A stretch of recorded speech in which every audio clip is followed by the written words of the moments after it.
बिस्मिल्लाहिर्रहमानिर्रहीम। अस्सलाम वालेकुम व्यूअर्स। आज हम बना रहे हैं आलू वाले नान, एक नए स्टाइल से, नए तरीके से।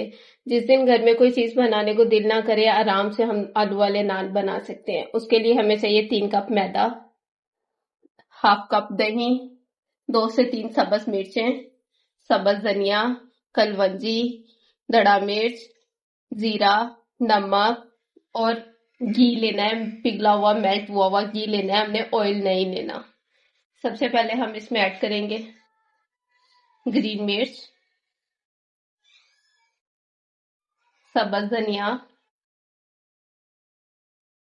कुलवंजी थोड़ी सी,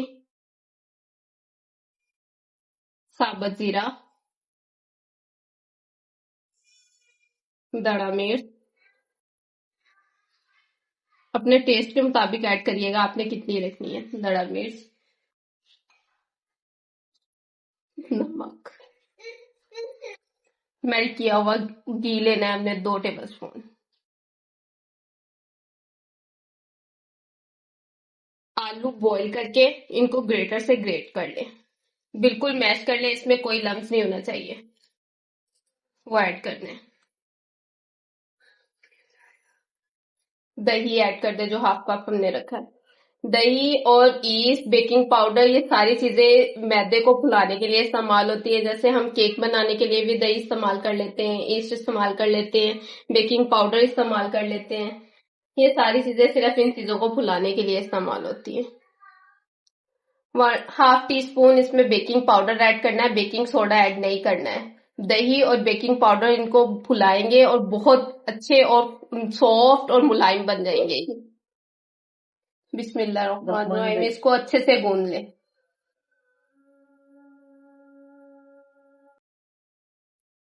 जहां पे पानी की जरूरत होगी, हमें फील होगा कि पानी की जरूरत है, वहां पे हम पानी ऐड कर लेंगे। लेकिन सारी चीजों को अच्छे से हाथों से मैश करें, अच्छे से मिलाएं, कोई चीज अलग ना हो जाए, अलग ना रह जाए। मैदा, आलू, हर चीज अच्छे से मिक्स हो जाए इसमें। इसमें हमें पानी की जरूरत ही नहीं पड़ी, आलू ने और सारी चीजों ने अच्छे से खुद ही इसको गूंद ली है। इसको ज्यादा गूंदना नहीं है। जब हम जैसे हम आटा गूंदते हैं, इसको ऐसे नहीं गूंदना है, इसको बिल्कुल ऐसे ही रखना है। और इसमें थोड़ा सा ऑयल लगा के इसके ऊपर इसको 5 मिनट की रेस्ट देते हैं। हमने रेस्ट भी ज्यादा नहीं देनी इसको। जैसे हम दूसरे नान बनाने के लिए 15 से 20 मिनट के लिए रेस्ट देते हैं ना मैदे को, इसको वैसे रेस्ट नहीं देनी है। ये देखें, ये हमारा कितना प्यारा, कितना सॉफ्ट हो गया है।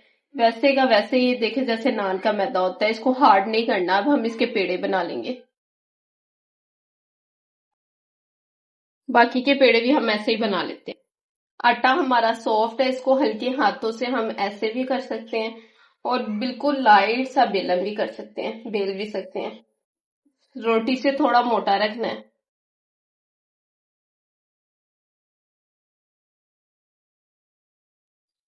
तवा हमारा गर्म हो चुका है, जो हमने पहले ही रखा हुआ था। और ये देखिए रोटी हमारी, हमने रोटी से थोड़ी मोटी रखनी है, फिर ही ये प्यारा सा नान बनेगा हमारा। ये हमने कुछ सेकंड रखना है, इसको 7 से 8 सेकंड रखेंगे तो इसको सेक लग जाएगा।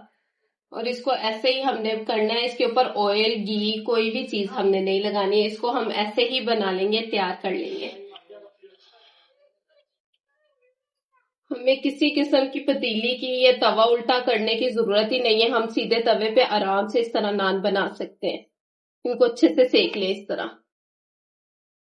इसी तरह हम दूसरी भी बना लेंगे। ये देखिए हमारा कितना प्यारा बन गया है। इसको इसी तरह हमने पकाना है, ज्यादा जोर से प्रेस नहीं करना, क्योंकि आलू तो पहले बॉईल हुए हैं और मैदा इतना ज्यादा है नहीं है इसमें जो कच्चा रह जाएगा किसी किस्म की कोई चीज। तो इसको ऐसे बना के रख लेंगे। हमने ऑयल, मक्खन, घी, कोई चीज नहीं इस टाइम पे हमने इनको लगानी। इसी तरह हम लोग ये रेडी करके रख लेंगे जैसे हमने ये बना के रख लिए हैं। ये इतने सॉफ्ट होते हैं, हम इनको रख भी सकते हैं, फ्रीज भी कर सकते हैं, जब मर्जी निकालें, गरम करें और इनको खाएं। बटर डालें। बटर के साथ ही थोड़ा सा ऑयल डालें ताकि बटर जले ना। जैसे ही ऑयल और बटर थोड़ा सा मेल्ट होते हैं, साथ ही इसमें हम गार्लिक डाल देंगे। गार्लिक और सब्ज धनिया डालेंगे ताकि इसके अंदर इसका गार्लिक का और ग्रीन धनिया का बहुत प्यारा टेस्ट आएगा। गार्लिक नान हम लोग घर पे ही तैयार कर लेंगे। इस टाइम पे साथ ही हमने जो चॉप किया था लहसुन वो डाल दें और इसको हल्का सा सोते कर लें बटर के साथ ही, खुशबू आने तक। इसको हल्का सा सोते करके साथ ही ग्रीन धनिया डाल दें। जल्दी से हमने उतार लेना है, कलर नहीं चेंज होने देना, धनिया का कलर नहीं चेंज होने देना, हमने ऐसा ही रखना है। हमने इतनी प्यारी खुशबू आ रही है गार्लिक की, बटर की, सब्ज धनिया की, इन सारी चीजों की बहुत प्यारी खुशबू आ रही है। और अब ये हम नान के ऊपर लगाएंगे। गार्लिक और बटर का जो कॉम्बिनेशन बनाया हमने, जो घर में बनाया हमने गार्लिक वाले नान, ये बहुत मजे के बनेंगे। हम इनको फ्रीज भी कर सकते हैं ताकि हम जब मर्जी निकाल के इनको गरम करके खा लें। ये सॉफ्ट ही रहेंगे, ये हार्ड नहीं होंगे क्योंकि इसमें हमने सब्ज धनिया डाला है, सब्ज वो बेकिंग पाउडर डाला है, उनकी वजह से ये हार्ड नहीं होंगे। दही और बेकिंग पाउडर जो डाला है हमने उसकी वजह से ये बहुत सॉफ्ट और बहुत मजे के बनेंगे। ये देखिए ये हमारे कितने सॉफ्ट और कितने मुलायम हो गए हैं। गार्लिक वाला बटर ये लगाने से बहुत बहुत ही प्यारी खुशबू आ रही है। आप घर पे खुद ही रेडी करें इन सारी चीजों को मिला के। आपको बाजार जाने की जरूरत ही नहीं पड़ेगी, घर पे रेडी कर लेंगे। जिस दिन सालन या कोई चीज बनाने को दिल नहीं करे, आप आराम से इसका नाश्ता बनाएं और नाश्ता जल्दी से बन जाएगा ये। और आप मेरा चैनल सब्सक्राइब करें, अब तक मेरा चैनल सब्सक्राइब नहीं किया, चैनल सब्सक्राइब करें, लाइक करें, शेयर करें, कमेंट्स करें। अब हम आपको मिलते हैं नेक्स्ट वीडियो में, तब तक के लिए अल्लाह हाफिज।